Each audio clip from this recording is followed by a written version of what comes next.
Hello and welcome to Theme Park Information. In today's show we're doing a review for Kings Island. Now this theme park has quite possibly the fourth best roller coaster lineup in the world. There are only 3 theme parks which have a better lineup, and it just shows how much strength and depth this theme park has. Pretty much while doing this review, while practicing, I've forgotten certain roller coasters which are at that park. That's how many there are, and even though they're all really good, they are kind of, there are too many to remember sometimes.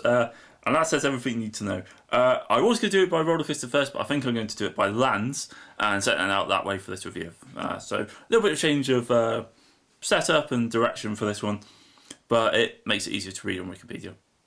Anyway, starting off, we have Banshee, which is one of the big 3 at this park. It is a B&M inverted roller coaster with 7 inversions, and it is great. It has a great colour scheme, it's in a great location, it looks really good off-ride, it has a great sign, it has a really cool kind of Banshee crier when you're at the top of the lift as well. The drop is really, really good. All 7 inversions are really interesting, really fun, enjoyable. The last inversion is probably the best, and it's just such a smooth ride. I mean, I've heard people say it has a rattle and stuff like that. Don't know what roller coaster they've been riding, because it isn't the Banshee. It's a great ride. It's probably in my top 10. And I'm undecided whether or not it's the best ride in the park. But yeah, it's a really, really good inverted roller coaster. It's easily better than Montu, which is at Busch Gardens, Tampa Bay, and that's probably my personal favourite, or it was before I rode it, inverted roller coaster. It's better than Nemesis, which I've also ridden, and it's a really good ride. It was built in 2014, and just a top marks for that. Next up, we have the Bat, which is a aerodynamic suspended roller coaster, and this is surprisingly good. I mean, it's miles away from everything else. It's so separate from everything else in the park, and it's actually really, really enjoyable. It's a really kind of good, fun, like just really kind of just casual, laid back, family friendly roller coaster. It's not exactly special, but it's really good. Then we have Congo Falls, which is an Intamin water ride. You get soaked. It's nothing too special to write home about. It's just about good fun. The weather was lovely when we were at Kings Island, so had to go on the water rides. Yeah, you get wet, really wet. Not helped by the fact my friend did hold me still while over the bridge, so I got hit by the wave of the boat coming down. Thanks for that, my friend. But yeah, really, really enjoyable. And then we have Darillium, which is the Husk Giant Frisbee, and this actually is surprisingly disappointed. I was expecting a hell of a lot more from this ride. If I remember right, it was the first one ever built, and so you'd think it'd be really unique, really interesting, and it's good. But Maelstrom at Drayton Manor is miles better. It just doesn't quite deliver enough intensity for my liking personally. You'd think it would be really, really good. I mean, it's ridiculously high. It's 137 foot high. It rockets along. It's missing something for whatever reason. Following that, we have the drop tower. Yes, this is all in one area of Kings Island. Yep, and that is insanely high. Gyro drop tower by Intamin.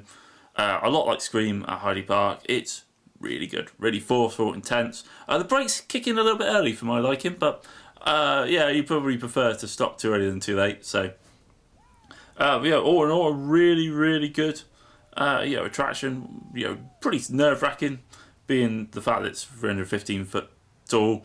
Not you drop all that, in fairness, but it's really, really, really good. Unfortunately, I didn't get to go on the Invertigo, which is the Vekoma Boomerang, which is suspended. Partly because the last one I went on at Canada's Wonderland, definitely with pain everywhere. So I decided to give it a miss. Then we have a couple of rides and the next location. Now, unfortunately, the Battle Stunt Coaster is on the ride I didn't actually go on at Kings Island, along with the Boomerang, and that is because I went on it at Canada's Wonderland and didn't think that much of it, so I didn't really see the point in going on it at a second theme park for no real reason. It would have been a little bit of a waste of time. We only had so long to be at Kings Island for. Better rides to go on, frankly. Then we get to what could be a very controversial opinion on the Racer. It's a classic wooden roller coaster. It pretty much opened with the park in 1972. Really rough, really uncomfortable, really painful. Really didn't enjoy it. Went on it once, more than enough. I thought it would be a bit of a hidden gem for the trip. I thought I'd really enjoy it. And I didn't. I kind of thought it was really kind of poor. Not exactly what I was expecting at all. I was pleasantly surprised though by the Vortex, the multi-looping aerodynamics custom coaster, and 6 inversions. Really good fun. Looks really good off ride. Has a great colour scheme. Looks really good to take photos. I probably one that you could get in a great position to take photos of it as well and see it go round. All the inversions were good fun. I actually found it surprisingly smooth. It's the sort of ride you kind of hear complaints about and such. I mean, that's the thing with roller coasters. Some people find them rough, some people don't. It says a lot that the racer will probably be loved by lots of people, and Vortex probably disliked by a lot of people, and yet there's always someone who sees it the other way around or something like that. And that person's me this time. Just typical. Sadly, I didn't get to go on the Windseeker because, quite ironically, the Windseeker doesn't work in high winds. But yeah, it would have been a shame if we could have gone on it, which unfortunately we didn't. Then moving down to the X-Space section of the park, where we only have 2 roller coasters, which is Firehawk and Flight of Fear. So the Firehawk is a Vekoma Flying Dutchman. First one I've been on. First roller coaster I've been on since Air as well. And really, really impressed. Really impressed, in fact. It's a really enjoyable ride. It has probably the best loop I've ever been on. So much intensity, so much force in it.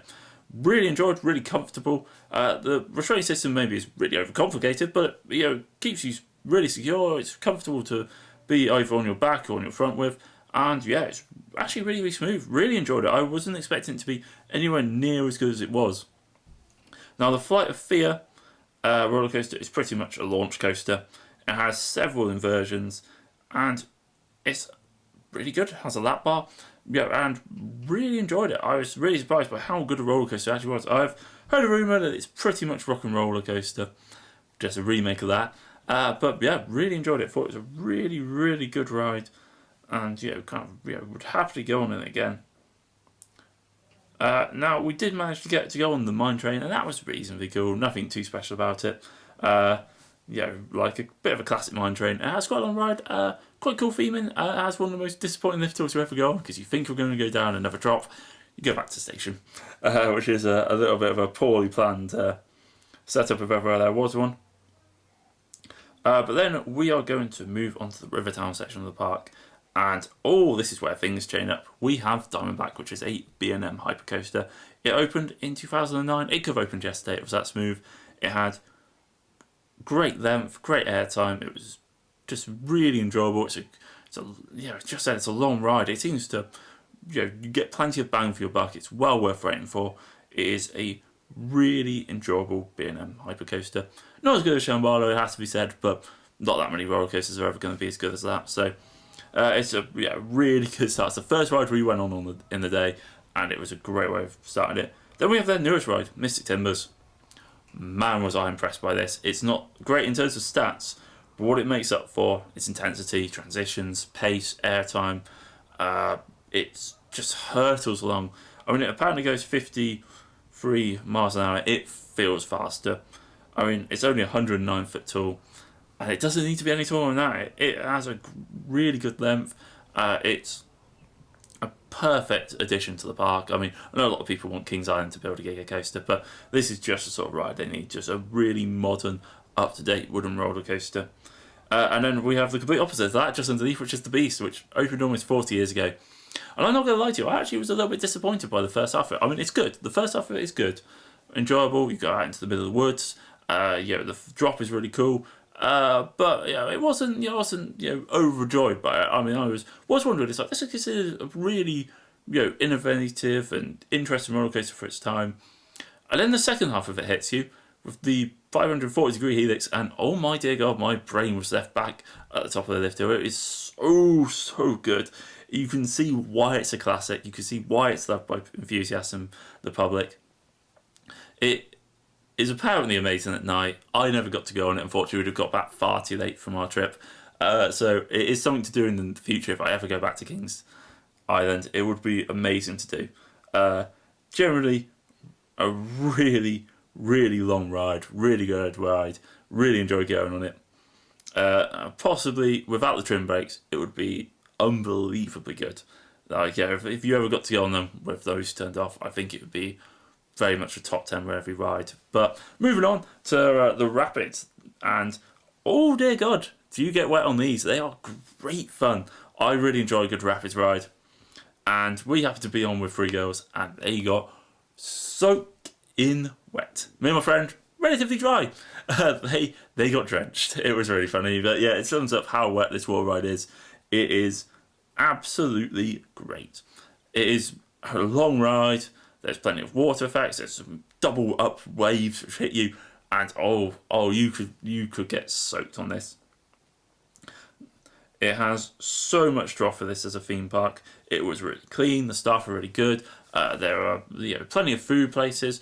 There is, admittedly, they all do the same thing, but they're varied enough to make it interesting. The park, looks amazing, really well kept. It was a really, really hot day, which is obviously also really helps. There was so much to do. It has to be noted for this video that I did get the Fast Pass Plus.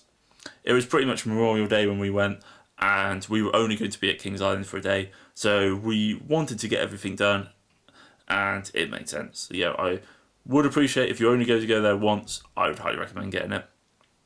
If you go there all the time, live nearby, if you are going there for multiple days, I would probably give it a miss, as it is rather expensive. Overall, really enjoyed my time at Kings Island. It was a really, really good park. The Eiffel Tower replica in the middle of it is incredibly cool. The fact you can go to the top of it is really sweet as well. And it gives you great views of the rest of the park. It looks so good from the air.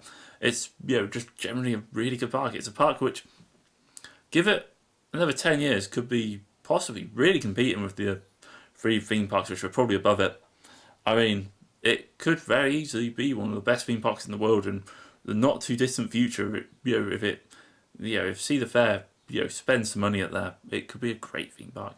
Anyway, hopefully you've enjoyed this rather long and detailed review about Kings Island. I thought I'd rather do a really long review, as it's a sort of theme park I really appreciated, and I will catch you guys next time where I'll be reviewing Cedar Point, The Colour of Dream. So I will catch you guys then. Right, like, comment, and subscribe to my videos. This has been Theme Park Information, signing out.